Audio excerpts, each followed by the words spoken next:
할렐루야.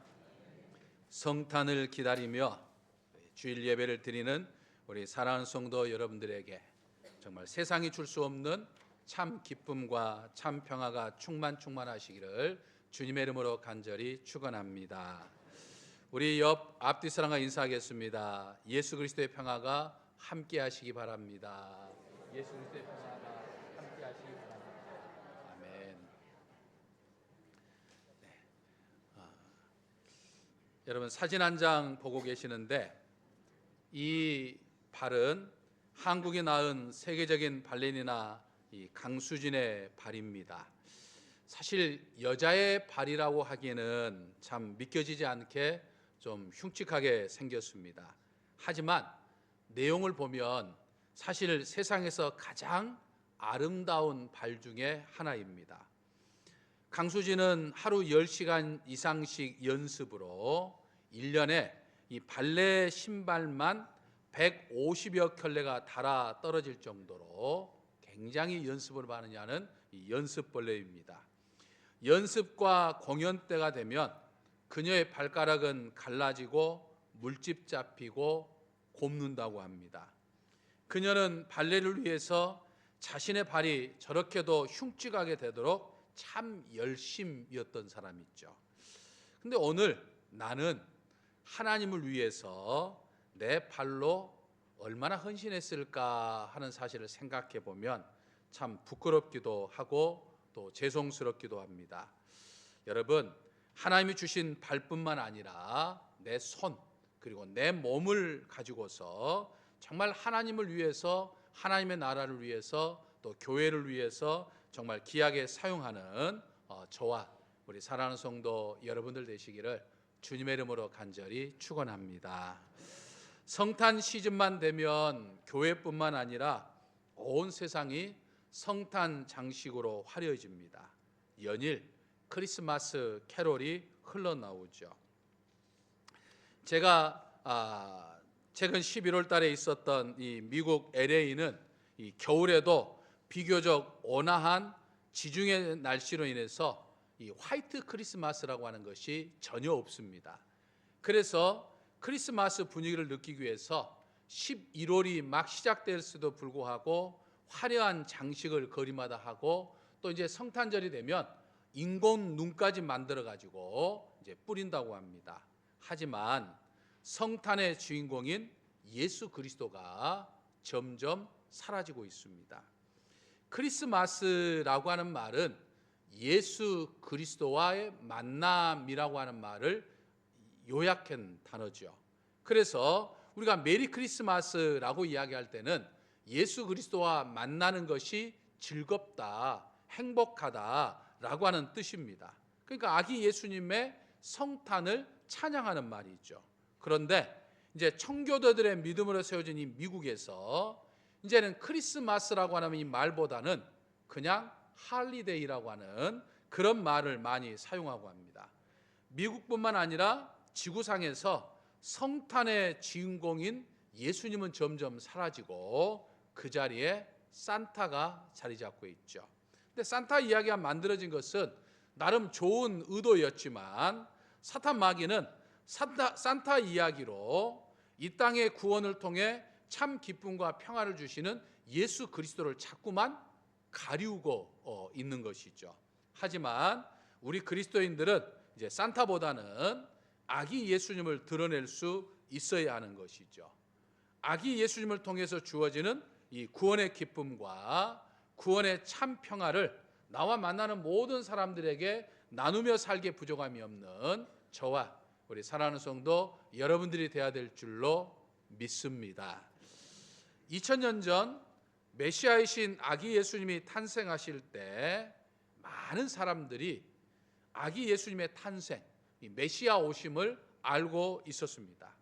먼저 동방의 박사들이 별을 보고 예루살렘에 왔었죠. 그들은 예루살렘에 도착해서 유대인 왕으로 나신 이가 어디 계시느냐? 우리가 동방에서 그의 별을 보고 그에게 경배하러 왔노라 이렇게 말을 했습니다.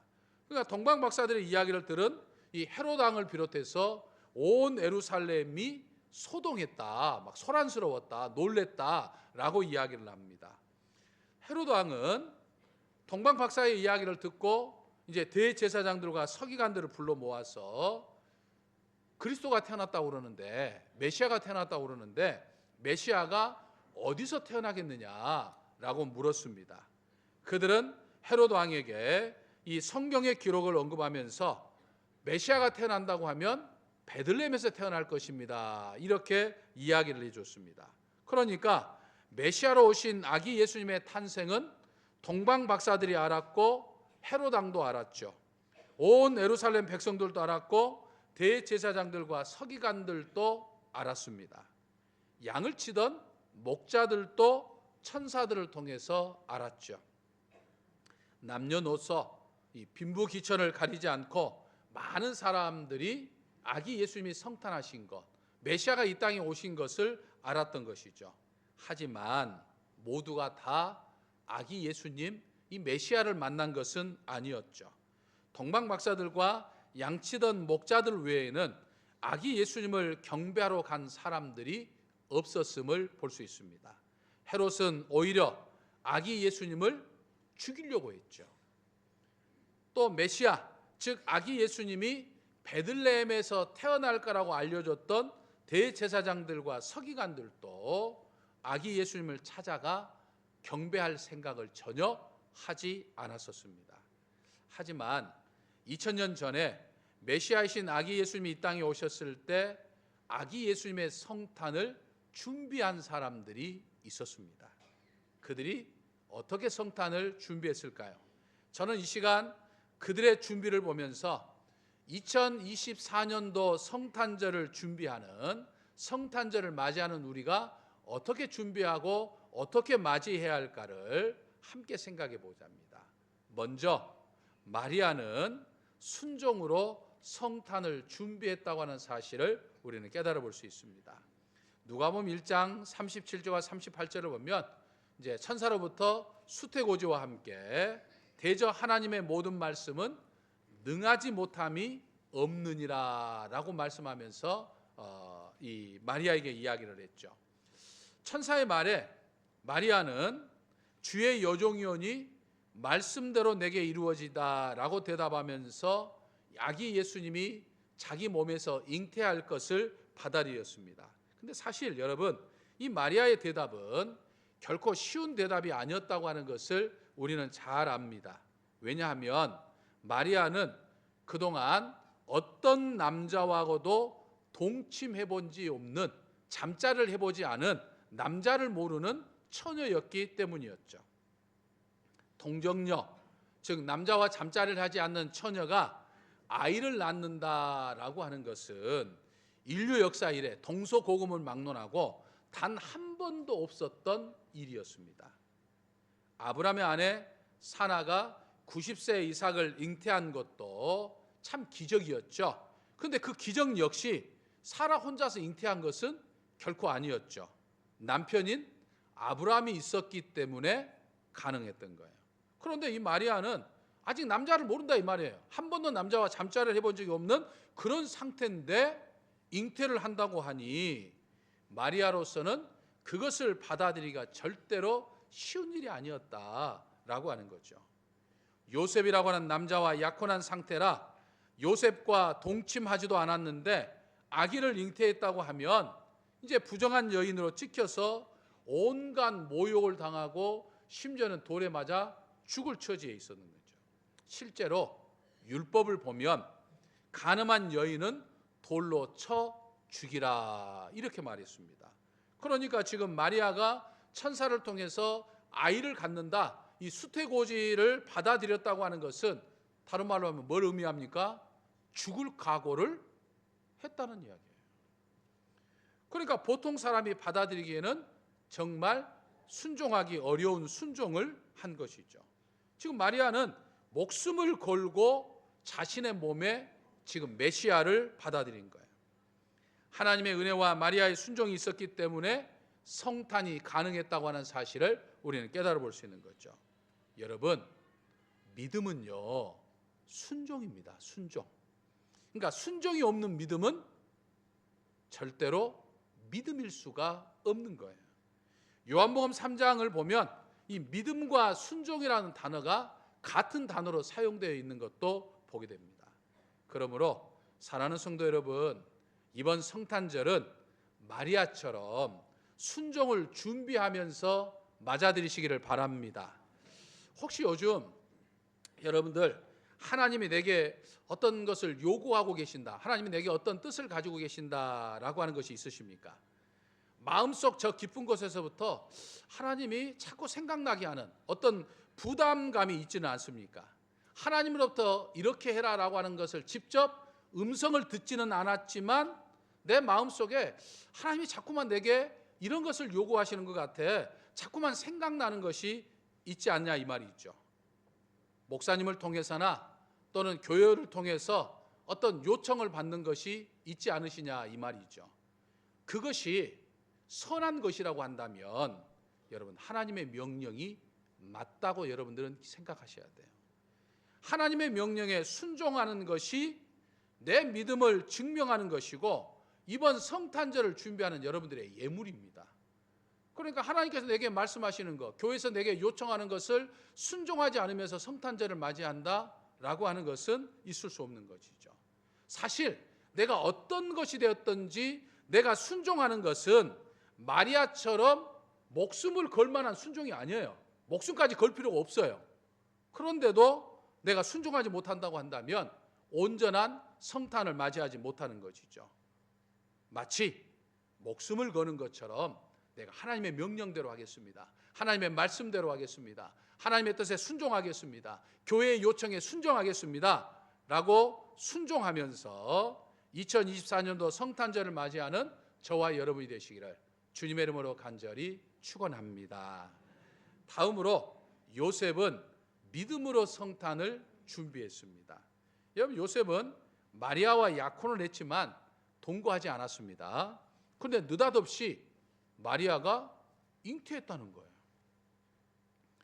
마리아의 잉태는 정혼자인 요셉에게는 정말 믿기 어려운 엄청난 충격이고 또 심한 배신감을 느꼈을 거예요. 그 당시 율법대로 하면 마리아는 돌에 맞아 죽게 되어 있습니다. 그러니까 지금 요셉의 말 한마디면 마리아는 죽을 목숨입니다. 그래서 요셉은 어떻게 처리하는 게 좋을까라고 고민하다가 조용히 마리아와 파혼하고자 했던 것이죠. 그때 천사가 꿈속에 나타나 마리아 데려오기를 무서워하지 말라라고 말씀해 줬습니다. 마리아가 잉태된 것은 성령으로 된 것이기 때문에 또 태중에 잉태한 이 아기는 인류의 죄 문제를 해결하기 위해서 이 땅에 오신 메시아라는 것이기 때문에 받아들이라라고 말했죠. 요셉은 천사의 말을 믿고 잉태한 마리아를 받아들인 거죠. 여러분, 사실 천사에 의해서 정혼자 마리아가 성령으로 잉태됐다는 말을 들었지만 여러분들이 요셉의 입장이라고 한다면 참 받아들이기 어려웠을 것입니다. 아니, 그때까지 단 한 번도 인류의 역사상 성령으로 잉태되었다는 말을 들어본 적이 없어요. 그러니까 상식적으로 아기는 남녀가 잠자리를 함께해야 생길 수 있는데 잠자리도 함께하지 않았는데 성령의 잉태를 통해서 아이가 생겨났다고 하는 것은 상식적이지도 않고 과학적이지도 않는 거예요. 인간의 상식으로는 도저히 생각할 수 없는 일들이죠. 물론 전능하신 하나님에게는 불가능이 어디 있어요. 모든 게 다 가능한 것이지만 요셉의 입장에, 인간의 입장에 봤을 때는 참 불가능한 일이에요. 하지만 요셉은 어땠습니까? 천사의 말을 믿었다는 이야기예요. 물론 천사가 와서 요셉에게 알려줬으니까 믿지 않겠습니까? 저도 천사가 와가지고 말해주면 저도 믿겠습니다 라고 반문하신 분들도 있을 겁니다. 근데 여러분, 바로 직전에 있었던 세례 요한의 아버지가 되는 이 사가랴의 입장을 보더라도 천사가 이야기한다고 해서 다 믿는 것은 아닌 것을 우리는 보게 됩니다. 세례 요한의 아버지가 누굽니까? 사가랴죠. 사가랴는 어떤 사람입니까? 제사장이에요. 근데 그 제사장에게 천사가 와서 너의 아내 엘리사벳이 잉태하여 아들을 낳을 것이다 라고 이야기했을 때 사가랴는 전혀 믿지를 못했습니다. 왜냐하면 지금 자신과 자신의 아내 엘리사벳은 아이를 낳기에는 너무 늙었어요. 그러니까 이해가 되지 않아요. 상식적이지도 않아요. 하지만 사실 이 부부는 이미 아브라함과 사라의 선례가 있어요. 이미 그런 전례가 있어요. 사라도 90세에 아들을 낳았으니까 그런 전례가 있었어요. 그럼에도 불구하고 사가랴는 상식적으로 있을 수 없다고 생각하면서 믿지 못한 거예요. 그러니까 믿지 못한 결과가 어떻게 됐죠? 그의 아들 세례 요한이 태어날 때까지 벙어리가 되었어요. 말을 하지 못하는 벙어리가 되었던 것을 볼 수 있습니다. 하지만 요셉은 믿었다 이 말입니다. 요셉과 마리아를 비교해도 요셉의 믿음이 더 탁월하다는 것을 알 수 있습니다. 마리아는 천사로부터 수토고지를 들었을 때 곧바로 믿음으로 반응하지 않았어요. 어떻게 내게 이런 일이 가능합니까? 못합니다 라고 이야기를 했어요. 자신의 몸에서 일어나는 일인데도 불구하고 마리아는 믿지 못했어요. 물론 이제 후에는 천사의 이야기를 듣고 주의 여종이 오니 내게 말씀하시옵소서, 말씀하신 대로 내게 이루어지리다 라고 받아들였지만 요셉과 비교해 보면 요셉이 더 탁월한 믿음을 가졌다고 하는 것을 인정할 수밖에 없습니다. 세례 요한의 아버지 사가랴와 마리아 그리고 요셉 중 세 사람 중에 천사가 말할 때 즉시로 믿음으로 반응했던 사람은 바로 이 요셉뿐이었던 거죠. 그래서 종교 개혁자였던 마르틴 루터는 성탄에 있어서 기적은 동정녀에게 아기가 생긴 것이 기적이 아니라 요셉이 그것을 믿었다는 것이 기적이다, 이렇게 이야기를 했었습니다. 여러분, 2000년 전에 아기 예수님이 이 땅에 오셨다고 하는 사실을 믿으십니까? 아멘 안 하신 분들은 그러면 안 믿으십니까? 안 믿으시면 이 자리에 있을 이유가 없는데, 그럼 다시 한번 묻겠습니다. 예수님이 2000년 전에 이 땅에 오셨다는 걸 믿으십니까? 우리를 위해서, 우리의 구원을 위해서 만왕의 왕께서 인간의 몸을 입고 이 땅에 오셨다는 것을 여러분들 믿으십니까? 참으로 귀한 일이죠. 믿어야 합니다. 2024년 성탄절을 맞이하는 우리에게는 특별히 두 가지의 믿음이 있어야 됩니다. 첫째는 임마누엘을 믿어야 됩니다. 임마누엘. 임마누엘은 무슨 말이죠? 하나님이 나와 함께 하신다. 그러니까 요셉이 마리아의 몸에 메시아가 잉태한다는 것을 믿었던 것처럼 오늘 우리에게도 성령께서 나와 함께 하신다, 하나님이 나와 함께 하신다, 임마누엘 하신다는 사실을 우리는 믿어야 합니다. 다른 하나는 예수 그리스도의 다시 오심, 재림을 믿어야 한다 이 말이에요. 여러분, 예수 그리스도께서 2000년 전에 마리아의 몸에 잉태하심으로 초림하셨지만, 처음 오셨지만 이제는 구름 타고 다시 오신다고 말씀하고 있어요. 그러니까 이 초림의 주님은 구원의 은혜를 주셨지만 이 땅에 다시 오시는 재림의 주님은 이제 심판의 주님이셔요. 그래서 믿지 않는 사람에게는 심판을, 믿는 우리에게는 뭘 주십니까? 영생을 주시는 거예요. 그러므로 우리는 주님의 재림도 믿고 준비해야 되는 거예요. 아멘이십니까?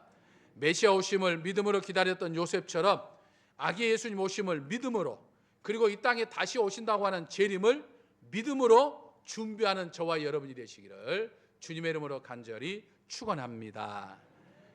또 목동들은 성실함으로 메시아 오심을, 성탄을 준비했습니다.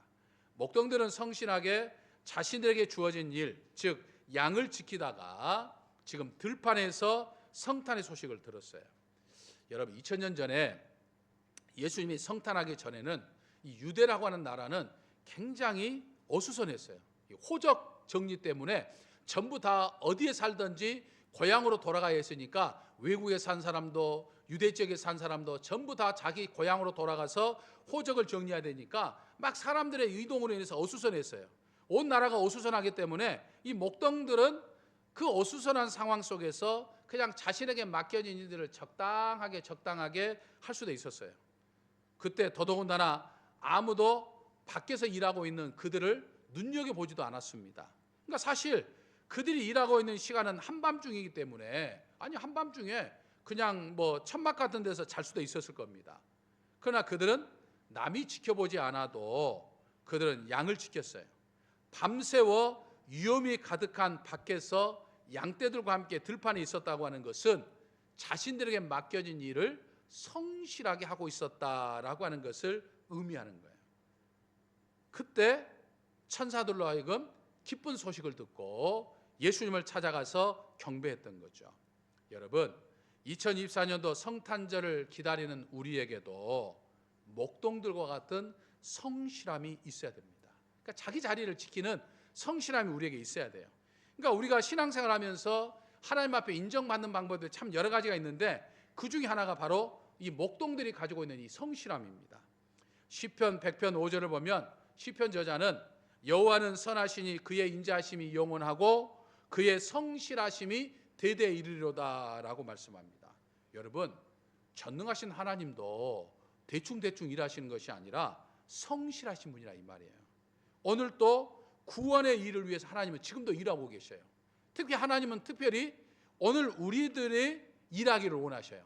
하나님이 맡겨진 직분과 사명에 따라서 성실하게 일하시기를 원하신다라고 하는 거예요. 하나님은 자기가 맡은 일, 해야 한 일을 성실하게 하는 사람들을 귀하게 여기십니다. 부모로서 또는 학생으로서 성도로서 또는 목사로서 또 국민으로서 또 국방의 의무를 담당할 군인으로서 정치인으로서 각자 자기가 맡은 일에 성실하게 일한 사람은 하나님은 귀하게 여기시고 축복하신다 이 말이에요. 무엇보다도 하나님은 우리에게 직분과 사명을 주셨어요. 그러니까 이 2024년 성탄절을 보내면서 하나님이 내게 주신 이 직분, 하나님이 내게 주신 이 사명을 소홀히 하면서 우리는 성탄절을 맞이할 수 없는 거예요. 하나님이 내게 주신 이 직분과 사명에 따라서 내가 성실하게 최선을 다해서 헌신할 때 아기 예수님의 참 평화와 기쁨이 우리들의 삶 속에 임하게 되는 거예요.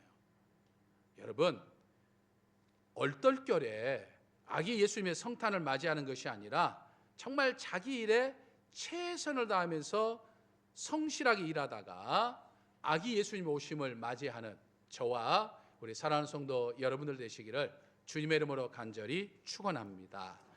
마지막으로 동방박사들은 헌신으로 성탄을 준비했습니다. 여러분, 지난 2000년 역사 동안 성탄절마다 많이 빠지지 않고 등장하는 사람이 누굽니까? 바로 이 동방박사들이죠. 근데 이 동방박사들은 성경학자들의 연구에 의하면 페르시아 지역의 지금 천문학자라고 지금 해석을 합니다.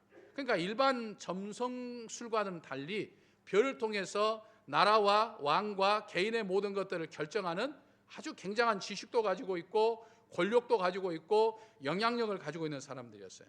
이들은 바벨론과 또 메대와 바사, 이 페르시아에서 생활했던 다니엘을 비롯해서 다니엘의 세 친구들 또 경건한 신앙의 사람들을 통해서 하나님을 믿게 되었던 이 페르시아 사람들의 후손이라고 알려져 있습니다. 그들은 아기 예수님을 오심을 알고 경배하기 위해서 짐승과 강도와 사막과 광해 숱한 위험을 감수하면서 유대 땅 베들레헴까지 먼 길을 왔던 거예요. 아기 예수님을 드리기 위해서 세 가지 예물을 준비를 했죠. 그들은 이 땅에 오신 아기 예수님이 이 세상을 통치하시는 왕이라고 하는 걸 상징하는 황금을 준비했고 또 예수님께서 신성과 대제사장이심을 의미하는 유향을 준비했고 또 예수님께서 인간의 몸을 입고 오신 인성을 가지고 있고 십자가의 죽으심을 의미하는 이 몰약이라고 하는 것을 가지고 왔어요. 그러니까 갖은 위협 속에서도 먼 길을 오는 정성을 통해서 또 최고의 귀한 예물을 드리는 헌신을 통해서 아기 예수님 오심을 준비했다라고 하는 거예요.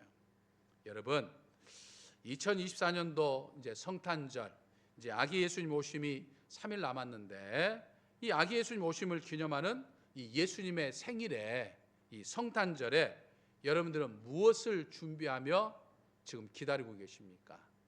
성탄절을 준비하는 여러분들의 마음에 바로 이 순종의 예물, 그리고 믿음의 예물, 그리고 성실함의 예물, 그리고 또 여러분들의 정성껏 준비한 이 예물을 드림으로 인해서 아기 예수님 오심을 맞이하는 저와 우리 사랑하는 성도 여러분들 되시기를 주님의 이름으로 간절히 축원합니다. 할렐루야.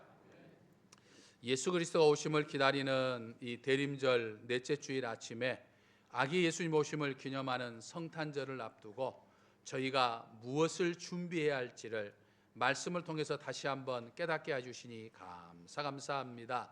2024년도 성탄절은 그 어느 때보다도 마리아의 순종, 요셉의 믿음, 목동들의 성실함, 동방박사들의 헌신이 준비되어 있어서 아기 예수님 오심을 경배하고 찬양하는 저희가 되게 하여 주옵소서. 그리하여 저희에게 아기 예수님이 주시는 기쁨과 평화가 넘치는 성탄이 되게 하여 주시옵소서. 믿사옵고 예수님의 이름으로 기도하옵나이다. 아멘.